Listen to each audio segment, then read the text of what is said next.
Oh,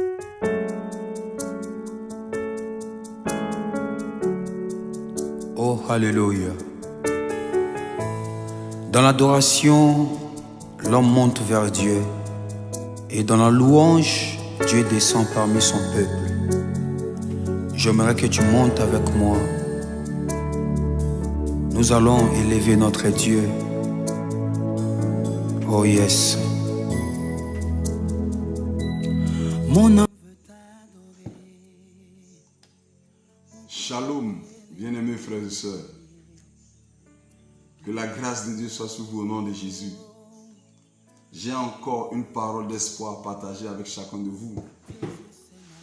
Et la parole d'espoir qui me vient à cœur pour toi, que Dieu me donne pour toi et moi, en ce lundi 12 décembre 2022, n'est rien d'autre que te rassurer. Te rassurer que si tu as envie, c'est pour hériter des grâces de Dieu. Si tu as encore envie, c'est pour hériter des promesses du Seigneur dans ta vie. Bien-aimé, Dieu fait des promesses. Il nous fait des promesses. La Bible est remplie de promesses de Dieu. Je ne peux pas te dire le nombre de promesses qu'il y a dans la Bible. Même la Bible est contenue de promesses du Seigneur pour ses enfants. Et bien-aimé, si Dieu te garde en vie jusqu'à aujourd'hui, c'est pour hériter de ses promesses. Si Dieu ne voulait pas te donner ces bénédictions, il n'allait pas de te garder en vie. Alors aujourd'hui, je voudrais emmener quelqu'un à ne pas s'alarmer, à ne pas se décourager, à ne pas pleurer. Souvent, l'on pense que nous vivons, c'est pour souffrir uniquement. Non. Il y a un temps où tu connais l'épreuve, mais il y a un temps où la bénédiction est ton partage à cause de ta détermination, de ta foi, à cause de ce que tu n'as pas abandonné la foi. La bénédiction de Dieu qui vient, elle est grande de toutes les épreuves que tu as connues. La vie est faite d'épreuves, de bénédictions, d'épreuves, de bénédictions. À chaque niveau de bénédiction, il y a une épreuve adaptée que Dieu t'envoie pour t'emmener encore à une autre dimension de la bénédiction. Je le disais entre autres, une bénédiction après une bénédiction. Pour que l'autre bénédiction arrive, il faut une autre preuve encore devant toi. Pour qu'un élève quitte du CP1 par le CP2, il faut une preuve de composition. Et de CP2 à CE1, on peut le laisser continuer directement. Mais on fait encore une preuve de composition. Pour aller au CE2, il faut une autre preuve de composition.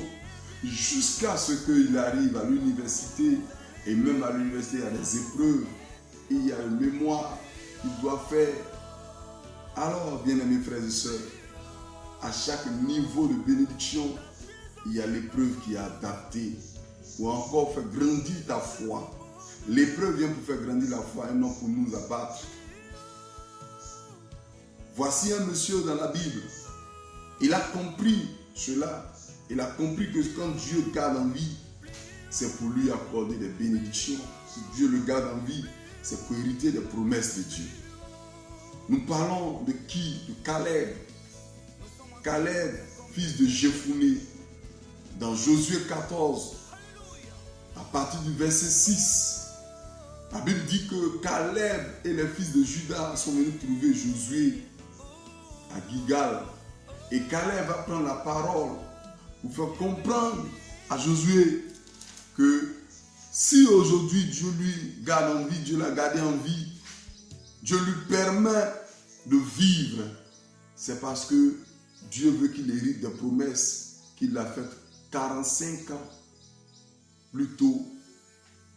Il avait 40 ans quand Dieu le promettait au travers de la bouche de Moïse qu'il va hériter de la montagne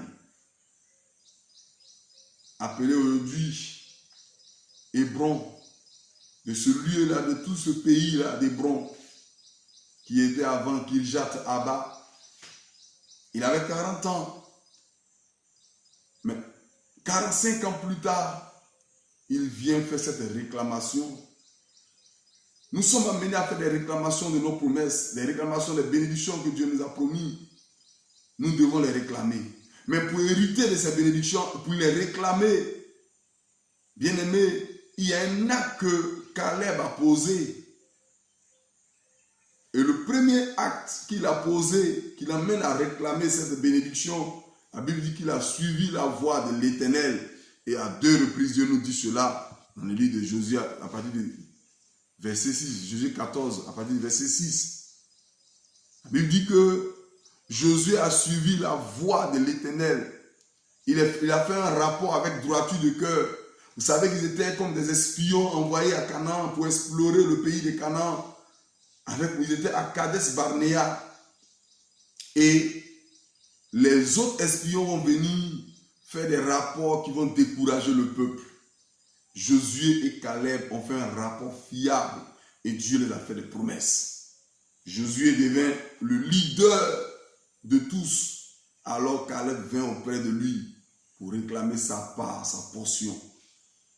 Oui, nous pouvons réclamer notre portion de bénédiction à l'Éternel, les portions de richesse à l'Éternel, les portions de gloire. Il t'a fait des promesses peut-être au plan conjugal, au plan social, au plan intellectuel, au plan moral, au plan spirituel, au plan ministériel.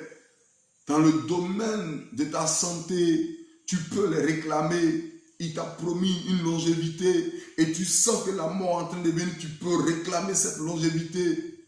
Ézéchiel a réclamé sa part. C'est la même chose qu'Ézéchiel a fait. Il a suivi la voie de Dieu. Il a travaillé en Israël et il a rappelé tous ces actes-là à Dieu. Et Dieu a répondu à sa prière. Isaïe allait annoncer à l'homme de Dieu. Dieu lui donne encore 15 ans de plus. Mon frère, ma soeur, mais cette parole de Caleb me marque beaucoup. Il dit, à partir du verset 11, il dit, je suis encore vigoureux comme au jour où Moïse m'envoya. J'ai autant de force que j'en avais alors, soit pour combattre, soit pour sortir et pour entrer. Donne-moi donc cette montagne dont l'Éternel a parlé dans ce temps-là, car tu as appris alors qu'il s'y trouve des Anakim et qu'il y a des villes grandes et fortifiées. L'Éternel sera peut-être avec moi, je les chasserai comme l'Éternel a dit. Josué bénit Caleb, fils de Jephuné, et lui donna Hébron pour héritage. Frères et sœurs, Josué dit qu'il a la vigueur encore d'aller combattre. Il y a des promesses que Dieu nous fait. Nous devons savoir que nous avons des ennemis à combattre pour récupérer ces bénédictions, pour récupérer ces richesses, pour récupérer cette bonne santé, pour récupérer la longévité, pour récupérer l'enfantement, pour récupérer la gloire. Ne restez pas les bras croisés, s'il vous plaît. Ne pensez pas que comme Dieu a parlé, c'est fini. Il y a des adversaires. L'adversité existe pour empêcher les bénédictions là de te parvenir. Mais il faut combattre. Il faut te lever dans la prière tôt le matin, au milieu de la nuit. Il faut prier. Il faut prendre un moment de jeûne. Il faut te retirer dans la prière. Caleb est allé combattre les Anakim. Dieu pouvait les chasser pour lui, simplement. Dieu pouvait venir, hey, levez-vous, partez. Mais il permet encore à Caleb, à 85 ans, d'aller mener le combat et de récupérer ce qui est à lui, de récupérer la partie du territoire qui lui vient, qui est pour lui. Frères et sœurs, levons-nous et combattons. Levons-nous et combattons. Suivons la voie de l'Éternel pour hériter les promesses de Dieu. Mais en même temps, combattons pour prendre notre part de grâce, notre part de bénédiction, pour prendre ce qui est à nous. Aujourd'hui, tu es triste, tu pleures beaucoup, tu gémis parce que tu ne veux pas combattre. Oh, il y a des chrétiens qui disent, ils n'ont pas envie de trop se fatiguer parce que Dieu a déjà tout fait. Jésus a payé le prix, Jésus est mort à la croix, c'est vrai. Mais nous combattons dans la victoire. C'est pour ça que nous devons combattre. Parce qu'il a déjà tout fait. Alors nous allons au combat pour dire que nous sommes déjà conquérants. On va par la foi au combat. On déclare par la foi. Bien-aimé, alors Dieu va te donner cette promesse. Tu es en vie, ce n'est pas au hasard, ce n'est pas en vain. C'est parce que tu dois hériter des promesses de l'Éternel. Que la grâce de Dieu soit sur toi. Que Dieu bénisse ta vie et bonne et heureuse fin d'année 2022 avec l'ami Jésus. Dieu vous aime. Soyez pleinement bénis. C'était le Chah d'Israël, le secrétaire de l'Éternel. I love you so much.